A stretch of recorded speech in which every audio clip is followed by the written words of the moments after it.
तुमचा विश्वास, आमची बातमी। राज्याचे माजी कृषी, क्रीडा आणि अल्पसंख्याक मंत्री तथा आमदार माणिकराव कोकाटे यांनी आपल्या वडिलांच्या निधनानंतर पारंपरिक रूढींना छेद देत समाजापुढे एक विवेकशील, पर्यावरणपूरक आणि परिवर्तनवादी आदर्श उभा केलाय। कैलासवासी शिवाजीराव मुरलीधर कोकाटे वय वर्ष 93 यांचे मंगळवार दिनांक 3 फेब्रुवारी रोजी वृद्धापकाळानं निधन झालं।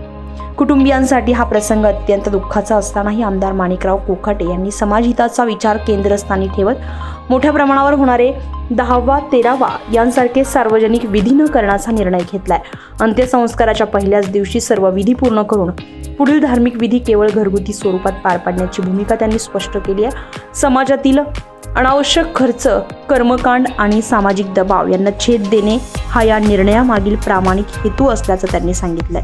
अंत्यसंस्कारानंतर उरलेली अस्थी आणि रक्षा नदीमध्ये विसर्जित न करता त्यांचा पर्यावरणपूरक आणि अर्थपूर्ण वापर करण्याचा संदेशही त्यांनी दिलाय।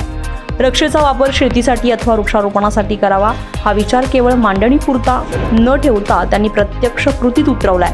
रक्षा कार्यक्रमानंतर अस्थी आणि रक्षा झाडाच्या खड्ड्यामध्ये टाकून आमदार माणिकराव कोकाटे यांनी स्वतःच्या हाताने आंब्याच्या झाडांची लागवड केली आहे।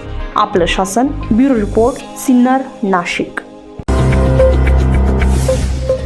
आपलं शासन, तुमचा विश्वास, आमची बातमी।